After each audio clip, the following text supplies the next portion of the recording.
Halo Sundanis, tukang cilok di luar, nggak apa-apa, terobos aja.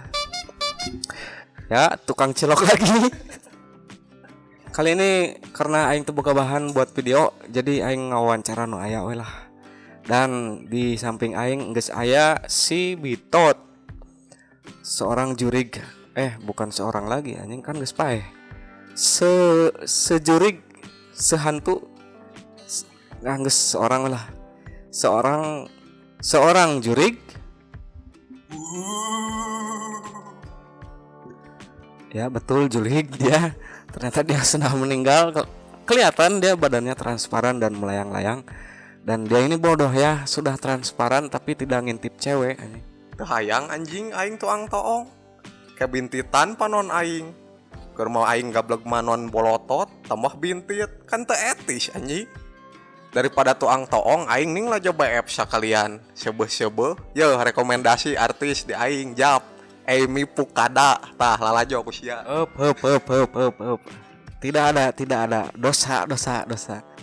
Oke, Tot. Jadi mumpung sia ada di sini, aing arek nanya-nanya sesuatu.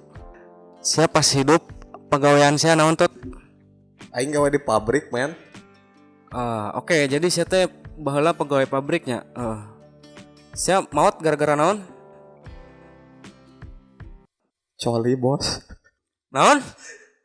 Coli anjing. Kebanyakan coli.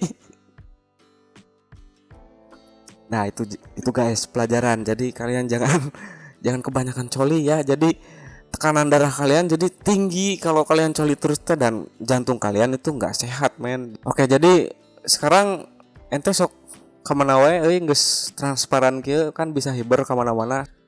Ente kan maot di pabrik. Ente sok gentayangan tara ka pabrik.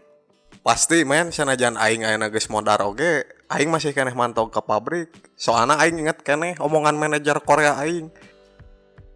Sia sanajan geus paeh cenah ku aing digali deui sia titah gawe.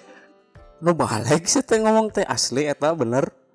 Sing aslina aing mah manehna ngomong kitu ka aing, caritana kieu. Jadi si head manager Korea ieu teh ngarengagroan aing we gawe teh nitahan. Aing kesel mantau gue di office teh aing keluar. Bari bebeja aing ke baturan aing. Yo, mun si head nanyakeun aing, bejakeun aing modar. Beneran anjing ku baturan aing eta dibejakeun. Mana si Bitot? Gak ada mister, udah mati. Si kehet ngajawabna naon gak? Gali lagi, suruh kesini. Tah eta men pengalaman gawe jeung teu meunang aing modar oge. Oke, cukup Tot, cukup. Guys, buat kalian yang punya pengalaman kayak si Bitot, pengalaman menyebalkan di pabrik atau dimanapun, silahkan tulis di kolom komentar ya. Nanti insya Allah yang pengalamannya membagongkan insya Allah dianimasikan. Dan jangan lupa dukung channel ini dengan cara transfer uang sejumlah 5 miliar ke rekening Pak Jokowi. Dan share, subscribe, dan juga nyalain loncengnya ya. Hatur nuhun.